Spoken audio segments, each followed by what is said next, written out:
What's up, everyone? I believe we're live. I believe this is working great. Got the Fox Nest. It's like a fireside chat when FDR did those. You guys remember those? I certainly don't. But Franklin Roosevelt did I feel like 30 or 33 fireside chats over the course of the war. And so I like to spend as much time outside as possible, but we're continuing. I wanted to bring the podcast with me. So we're continuing talking about keys to your marriage and how to tips, how to stay married longer, how specifically married businessmen can find that balance between their business and their marriage. And so too, the play on this headline is how to sabotage your marriage. And by the way, if you're watching this, you could let me know how the audio is working out, because I'm gonna say a legion of cicadas in the background. And so if they're drowning me out, they're drowning me out. But how to sabotage your marriage. So I believe this starts first and foremost with the man being the visionary, being the vision. It's one of my core values personally, and also for the elite husband, being the visionary. And he needs to know, men, you need to know where you're going. You need to know where you're going to go in the future, where your paths are, what your dreams and passions and all of that. You need to kind of know where that is. If you don't, that's going to cause frustration. So if you're just kind of goalless, and like you're only really the only like highlight of your week has to do with like the matchup of the Call of Duty or whatever the flavor of the week game that is, then what that's going to lead to is one, you're not fulfilling, you're not like you are just built for something far greater than that. That is the video games, and nothing against them, right? If you use them for R&R or whatever, that's fine. But when you're spending 30 plus hours on gaming, there's probably a better use of your time. Not probably. There's for dang sure a better use of your time. And so one, you have to have the vision of that. And then secondly, you have to be able to like go out and have some type of motivation or something to work towards. When men aren't challenged, when they aren't challenged and struggling towards something that's specifically important to them, well, then we get like, that is like, you cut us off at the knees. Because if you give me something, you're like, hey, just sit here and don't do anything challenging, I have no desire for that. Like, I'm not here to do stuff that's super simple. I'm not here to do something that's easy. I want to take a challenge, and I want to meet that. I want to rise to the occasion. I want greatness from that. I want a chance to show you kind of what I'm made of. So I need that. A lot of times though, men don't know, and it's no fault of their own necessarily, unless they've been told this and they don't follow through. Men don't know where they're going. We don't have like a full vision, or we have like five or 17 visions, and we don't know which one to chase. So this is your call right now. Chase one. Go after one. Pick one. Like if you're like, well, I got 5 different interests. Great, bro. Pick one. Pick one and go after it. I want to open a business. Awesome. Do it. I want to go to school. Awesome. Do it. I want to change jobs. I'm thinking of changing jobs. Awesome. Do it. Like when you have drive and purpose, you're living to your fullest potential. Then you're living within your realm of what your peak performing state is. And when you chase that, like the hours don't matter anymore, and you've got drive and you've got passion and you're excited about it. Think about, I'm going to tie this. It's going to seem like a tangent, but it's not. I'm going to tie it back together. I promise. Think about when you have sex with your wife and she's not into it, whether she's tired, feeling insecure, uncomfortable, fill in the blank, whatever. She's just not super into it. And you're like, well, that's kind of sucky. I mean, sex is like pizza. Like bad sex is still great. Bad pizza is still really great. But think about like, you're like, oh man, I'm not really into that. Well, with the same mindset, your wife's looking at you and you don't really have a passion. I always think of like Homer Simpson, the typical like cartoon stereotype of the American father and husband. It's been downplayed to your Homer Simpsons. I can't think of the Family Guy right now. Peter Griffin. There's a couple more. Tom, the King of the Hill guy. All of these, and then those are just the cartoons. your wife wants you to do more than that. Your wife, she wants you to have more of a vision. She wants you to have more of a passion, and she will gladly follow that. Right? She will gladly follow that. And it's not to say she doesn't have her own passions of her own. I had some dude get on my comments saying that women were property in the 1950s, and I was like, really? Like, where do you buy them? Like Sears or something? Like I don't know what that means. Not to say women, they're just like kind of these like robotic cyborgs that follow you around, but that will excite them. I promise you. A confident man who knows what he wants and knows what he's working towards is sexy. Period. Super sexy. So that's number one. That's number one of sat. If you don't have that and you're just kind of going through the motions, you already feel this. Like I know you feel this.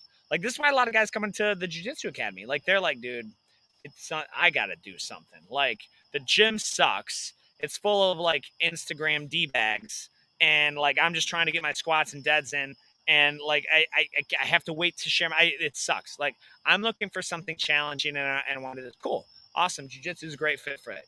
This year, shameless call right now. If you're not training jiu-jitsu, train jiu-jitsu somewhere. If you want to train with us at Metro, that's gangster. We have an awesome school, an awesome team, and really amazing coaches. If I do say so myself. But you don't like us, fine. Train somewhere else. But like jiu-jitsu is going to be first start of helping you dive into that primal, that really, really primal sort of man instinct, and talk about goal setting and struggles, and facing challenges and overcoming them. You are going to be like, dude, this is it. This is it. Because I know firsthand what it feels like to have a job where like your hands are tied and you're not really allowed to do anything, and that you don't really have any autonomy, and they just like, they give you busy work because you got to get your day. Like it sucks. That sucks, guys. And so that would be the first one, is make sure you're living within your purpose, within your vision. The second one, this might hurt a little bit, is I read this book, and I should say I'm rereading this book. 7 Habits That Make Marriage Work, or seven reasons, or seven. It's not 7 habits. 7 principles that make marriage work. I think it's a play on the seven habits by Covey, but this is by Dr. John Gottman, and he talks about there's the 4 horsemen of the apocalypse, and two of which, one of which is criticism, which leads to contempt. So criticism happens like regular. I criticize Amanda. I criticize Amanda weekly, and I'm not bragging about that, saying it's normal. It's not. It's something I don't want to do. Okay, but being a sinful man, it happens, right? But I catch myself. I apologize. Sorry, I'm sorry. I shouldn't have done that. Okay, so but when it goes into contempt now, contempt, I'm gonna put / bitterness. Contempt and bitterness. Those bitterness bitterness is like, I want you to think of somebody here. There we go. Let's pick a politician. Okay, because there we go. Pick about bitterness is like you hear their name and you can't stand them. You almost get like triggered thinking about them. Bitterness is you can't think of one commendable thing. And I'm here to testify every single human on the planet has at least one commendable trait. Probably several though. Probably several. So what's the one commendable trait? Because when you first started dating and courting and were engaged to your bride, that's all you could see. You could only see the commendable thing. She didn't just develop these new annoying habits of like not being able to decide where to eat, or taking really long to get ready. And I'm just attacking the men, or the women. I'm kind of going after the women. If you want to attack the men, like we're stubborn and we make poor decisions, don't really take advice, and so I'm just saying she didn't develop these. Usually, you just overlook them. So now if you don't build up the antidote to contempt, to bitterness, the antidote to that, to prevent that, is what he calls fondness. And it's an incredible book. He goes into like getting to know, he calls it their love map. I call it dating. I call it friendship, right? So I know my friends, like if you're Amanda's my best friend, I know everything about her. I know everything about Amanda. I know everything about what she's into. I know what she's insecure about. I know what her goals are. I know what her favorite movie is. I can usually guess her favorite color that week. I know she likes Dr. Pepper and Kit Kats, but will also want a Twix too. I know these things. I know about her upbringing. I know about her family. I know about her brother. I know about her medical history in her family. I know all of that. And so like all of that background makes up who we are as people. And it's important to know. It's kind of like if you were imagine your favorite book or movie or series or catalog, whatever. If there was no character development, you'd be like, that show sucks because they just plugged me in to this, and I have no idea why this person thinks the way they do. I have no idea why they're making the decisions they are. I have no idea why that's such a triggering event to them. Like imagine just kind of dropping in on Iron Man 3 and like homeboy shook about New York, and you're like, I don't even know what happened in New York. I have no idea. Like, but that's the whole thing. He's got like this PTSD about it. And so with that fondness, it's important that you ask these things because marriage is forever, right? Marriage is for your lifetime. And so when you need to understand that 20-year-old David has different goals and visions than 25-year-old David, than 30-year-old David, than 33. Those things change. Those things can change every quarter. Slightly. I mean, they change like less now that I'm a little bit older, but they changed drastically. I was talking with my boy at OpenNet today at Jiu-Jitsu, and he was asking me a couple business questions. And I was like, we got topics of DBAs, doing business tests. I was like, yeah, here, let me show you these 4 I had. Different hobbies and things I was trying out, like photography and jewelry and watch it, like different things I was trying out. And so those things change. So it's important to keep up with those. Amanda and I do these on Date Night Weekly. Like we catch up on Date Night Weekly at the great time. And I make sure I try to go away at like 45 minutes away or so, usually for date night, so that I can talk to her. Kind of, we have the drive there, we have dinner, and then the drive back, I'll go walk around, like make a 4 or 5 event hour out of it. If you don't have time for a 4 or 5 hour date night every single week, then do 45 minutes. Do a half hour of just being really present. Like throw your phone in a cage somewhere or under a pillow and like just talk to her about where she's at. Because it's way better for you to be present that time, looking her in the eyes, like listening to her, and you'll be far more present than just like you were when you were dating. Our pastor gave us this, I almost called it a drill. It was an exercise. I don't know if he gave it to us so much as it was from a book, but it was like, just stare at the other person maintain eye contact for like, I think it was 2 minutes or 3 minutes. And you want to talk about like a level of uncomfort just looking at someone in the eyes. And Amanda and I did this, and like at first there was like nervous laughter, and then it went from nervous laughter to like kind of like scary. And then past that point, then it got really, really enriching. You're like, oh, I feel really comfortable with this person, because that's just one example. I'm not going to dive too deep. I'm not going to say eye contact is going to save your marriage, right? But like how to sabotage your marriage, by not having vision, by criticizing and thinking of her and being embittered towards your wife and contemptuous. I don't know why I'm in these groups. Maybe just to have talking points on these podcasts, but there are so many people that have they reached out for help far after the damage is done. And we're not talking weeks after the damage is done. We're talking to the tune of about 8 years. I'm so over my husband. He's been cheating on me. I don't know what to do. I've talked to him about it. He doesn't want to stop.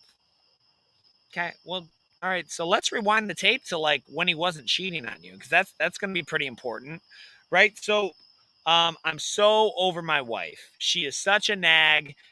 I just like her to come home, and I just like to come home and have her rub my shoulders, but she's too busy with the kids. She's probably going to go out on a limb, busy with the kids.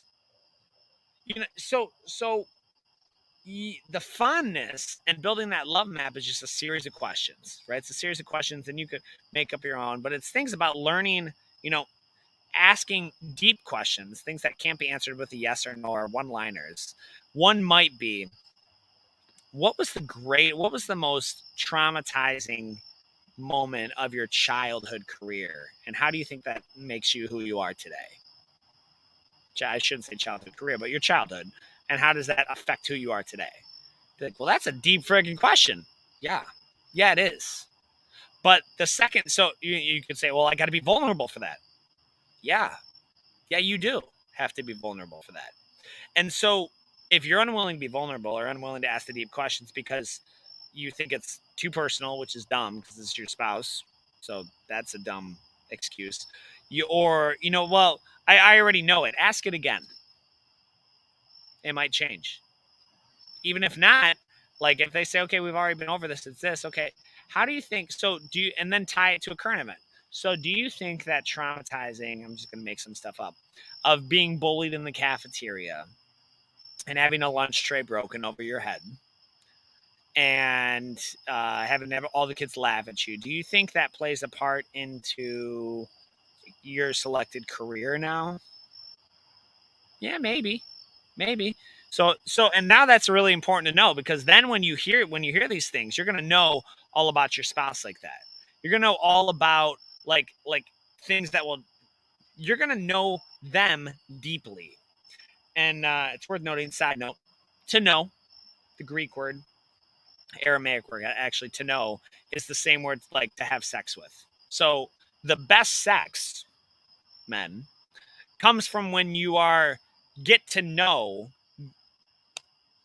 Here's a play on words for you that's going to make someone uncomfortable. The best sex comes from when you penetrate your wife's heart and emotions and get to know everything about her and then melt her heart.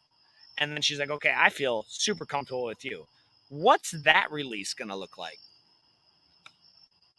Really good. I'm here to tell you, by the way. Spoiler alert. So moving on to we talked about fondness. So here's a couple things, guys. And this is where I am not really in the mainstream of this. This may be surprising opinions. I believe fondness. Fondness can be things like I mentioned, Twix or Kit Kat. Fondness can be things of like building memories together and just reliving those memories. Building memories together and reliving those memories, even if that memory is pop culture. So here's what I mean. So one memory specifically, Amanda and I were fortunate enough to, we went to Hawaii for our honeymoon. Really dope. Big Island is the bomb. And so, but it was like kind of this like playground. And so that we had every guide that we had on the things that we did, like zip lining and hiking and what else did we do? Kayaking. Well, that was kind of biking. They were just the most eccentric people you've ever met. I'm thinking right now of our taxi driver. So like they were just the most eccentric people you ever met. That's kind of, I guess, a result of being on the island. And we relived those. Like we created one-liners out of them. Things that if I said them, you would have no idea what they meant. Like he who hesitates is last, or if there's two flowers in one ear, something's up. You're like, that's really dumb. That's an inside joke. But both those things will make it, as Amanda watches this later, if ever, because she lives with me, she doesn't have to watch my podcast. She laughs at those things, and now you're nurturing those things. Like, yeah, that really was a great time.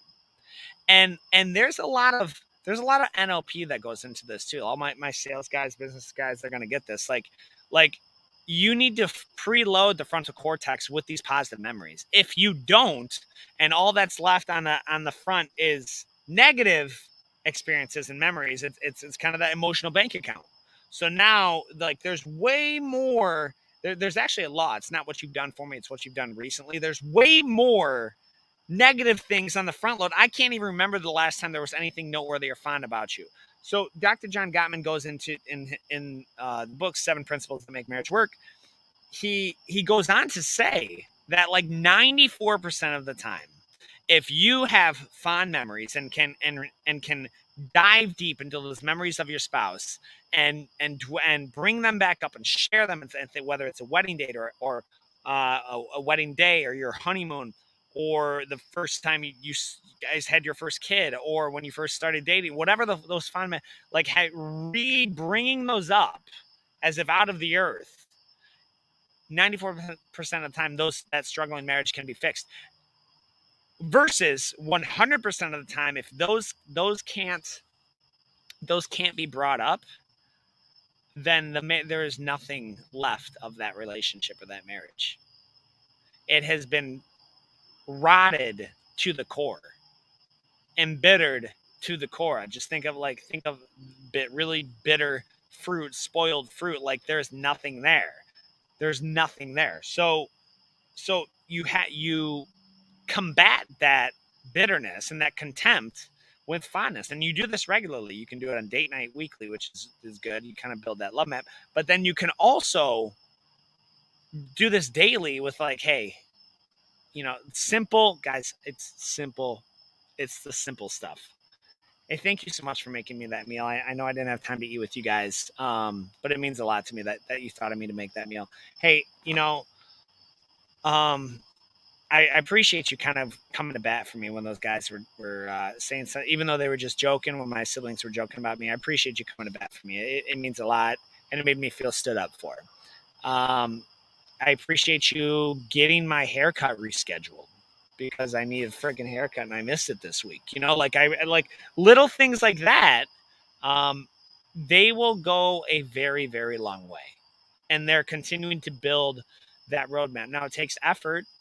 She has to be front of mind. I think of it. I worked with this guy. He was always on the phone. He did his job, like he got the job well, but he was always on the phone with just somebody, like whether it was his girlfriend or his baby mama or his boy or whatever. He was always on the phone, and I'd be like, "Hey, yo, what's up? What's up, Jason? What's the deal on this door?" And he's like, "Yeah, hang on a second, man. Yeah, it's whatever. Okay, here's the answer. Okay, cool." And then he would go back to talking and just working, and I'm like, how are you on the phone all the time? And I got to thinking about it. You always have someone to share your thoughts with. Now, I'm not saying to hop on the phone and just stay on the phone with your wife all the time, but imagine if, like, every time you had something noteworthy, you texted that to her, or gave her a call or a voice message, or here we go, video message, a clean video. Well, maybe sometimes a clean one, maybe sometimes not, but like you could go into and say, hey, mama, if you're into calling her that. She digs it because it's a Slater reference, and I wrestle now, so I'm pretty much AC Slater. And but hey, mama, I was thinking that we should go someplace differently for date night this week. What do you think? I just was working out here and I saw this place, or I was thinking about what you said the other night about how that this situation makes you feel really insecure, and I'd like to talk more about that. Can you tell me why that is? All of these things will build the funness to combat the more. Think of it as chipping away. These are actions that are building up savings, currency in your emotional bank account. And the more you do them, the more savings you put away. It's where you got 40 or 50,000 or 60,000 in savings, right? In a positive balance in that emotional bank account. So that when you come to her and say, hey, I'm going to quit my job and open a business, and I've got this plan, and here's, are we on board? It's going to be scary. I need you to trust me on this. That's a huge withdrawal, but it's okay because you've got the emotional currency, the balance in there. Last one I want to get to is forgiveness or lack thereof. You want to sabotage your marriage? Just become too good to forgive someone. Nah, I am so important. I am so valuable. I am such an incredible human being. I can't believe you did that to me. You don't deserve to be forgiven. That is that's a pretty good way. That's the fast pass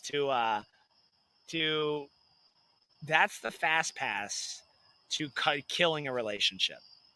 So I think of someone real quick. You have 3 seconds who would never ever apologize. But it didn't even take you 3 seconds, did it?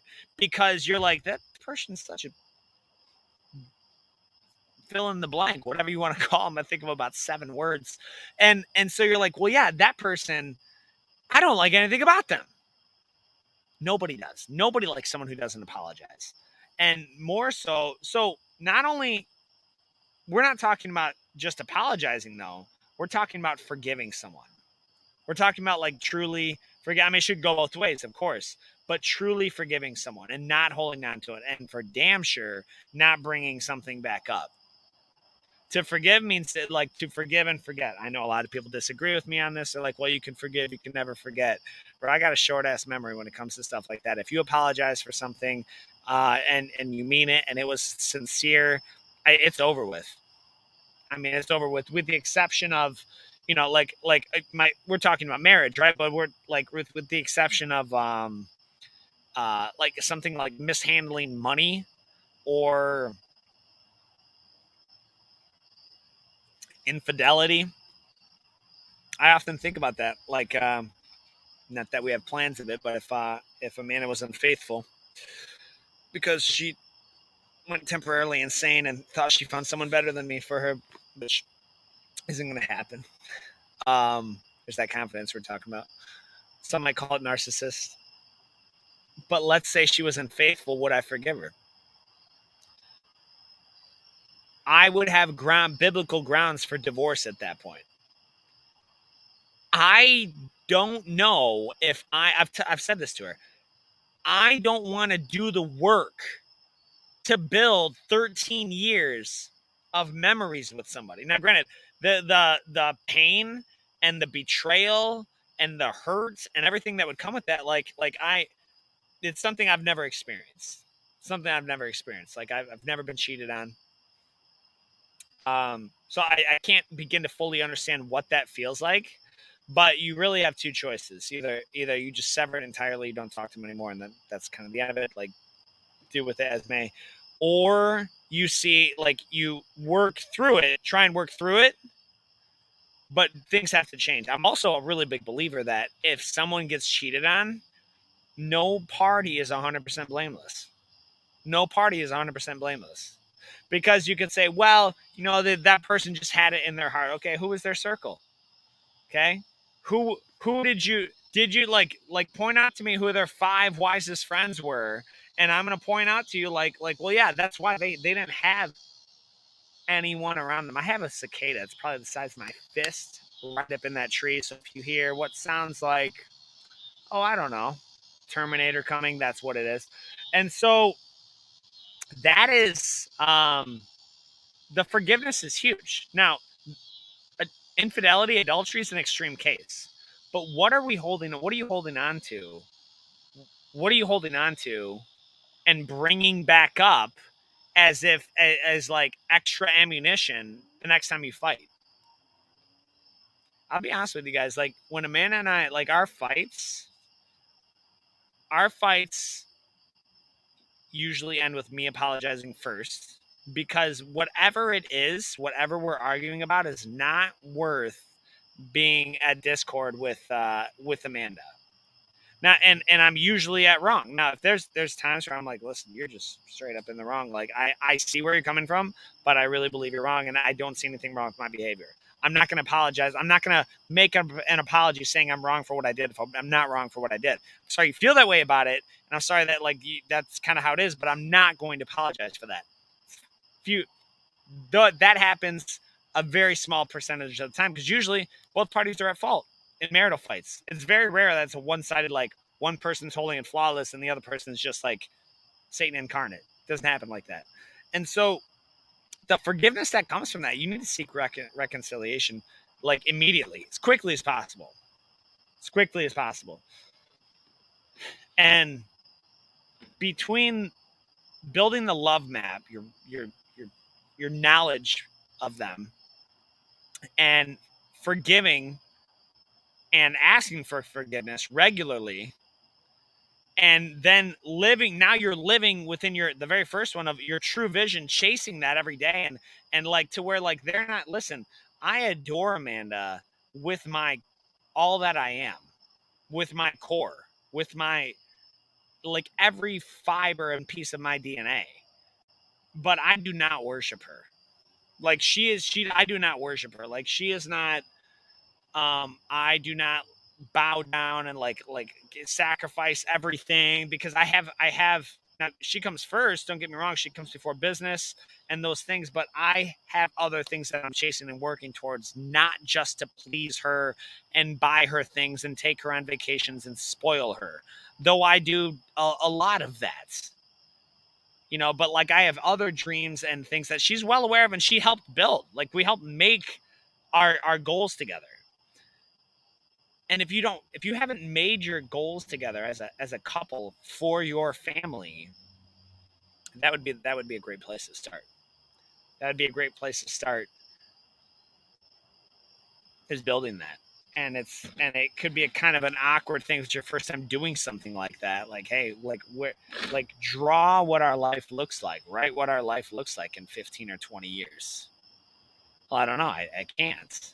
Well, get a pencil and some markers and sit down and use your imagination and get off Facebook, listen to this David Fox dude, and like go actually go build, like write out what your life looks like. Too many people realize like 95% of the way through, they're like 45, like shit, I should probably start saving for retirement. Probably, but I'm not even talking about that, honestly.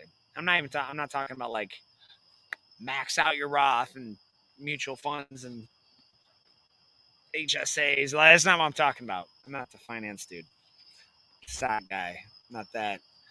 I'm the create the life you want to live with the person you want to live it with, and create a legacy with that family that you can be proud of. And the kids will come back and say, my parents did the absolute best they can. Sure, they had issues, but man, they didn't give up on each other and they didn't give up on us. And your kids aren't going to come back and move in with you when they're 27 because they don't know how to live on their own.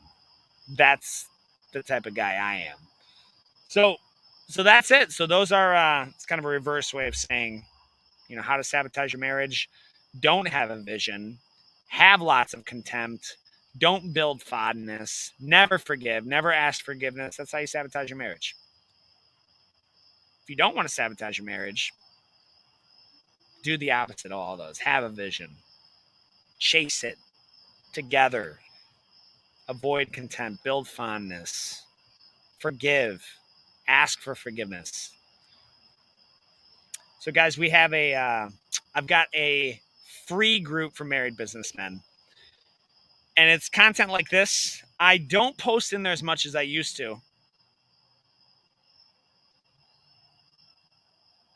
I'm going a little bit harder on video messaging, video content. I also have a husband coaching group. So here's the dichotomy of what usually happens. People like what is the type of client that I take on for husband coaching? So if you're about to get divorced, it's a very fat chance that like I'm going to work with you. It's a very fat chance. Not never say never, but typically what happens is like you're in crisis mode.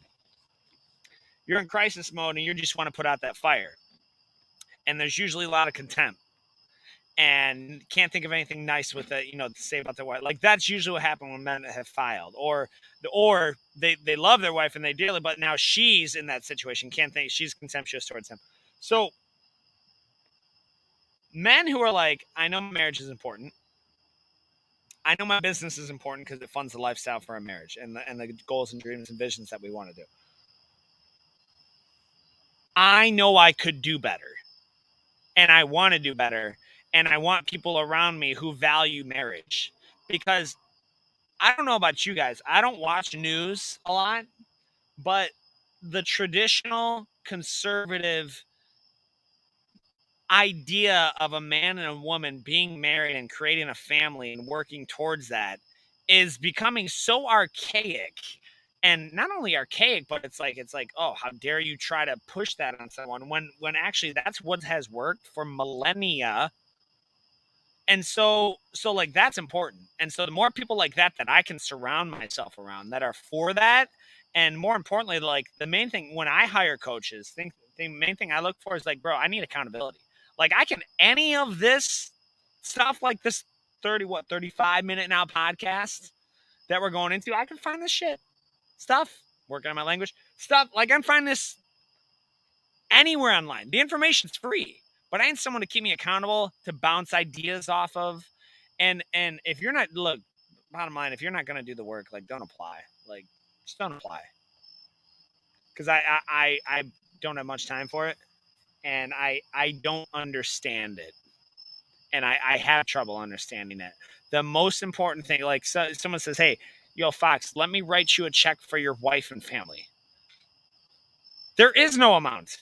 Jeff Bezos comes in here throwing around 15 zeros. There is no amount, and that's a promise. Like, so, but yet, and you can say, oh, yeah, that makes sense. But how many times do we trade? I'm guilty of this as well. How many times do we trade it? Like we sabotage our marriage that way by putting our business before it, our time before it. Hang on, babe. Like, you know why? Because our wives are a constant in our life. And when things are a constant in your life, you tend to take them for granted. Unless you combat it diligently. And so you say, you know, babe, I can't do date night tonight. I got this meeting with this big client. I got to write this email campaign. I got to coach class. I got to fill in blank. All right. So there was a time when Amanda, I think it was, can't remember when it was, but she sat down. She was just so defeated because I was failing as a husband. And she looked at me and she said, Dave, you always say that, like, this business is just going to come first for a time. Like, it's only for a short period, and that, like, I'll get you next time, but it's never, the business always comes first. And I never ever get put before the business. And it makes me feel about this big. So we do that regular. So if you want someone to keep you accountable for that, like, to be like, hey, like, here's what we should do. Here's what we're focusing on this week to make sure we hit the marks that we want for our marriage and our family. That's where we're at. Like, that's what we do. That's not for you. I totally get it. Keep watching the free content. I hope everything goes great. Guys, I'm going to hop off. I am going to go watch some Friends with Amanda. It's another way we build fondness, because then I can just quote Friends lines whenever we're in a really awkward social setting. So if you don't understand what I mean, or you don't like Friends, well, then it's a moot point. So guys, I'll catch you on the next time. Let me know. DM me if you want into that coaching group or the free group. As always, I'll see you next time.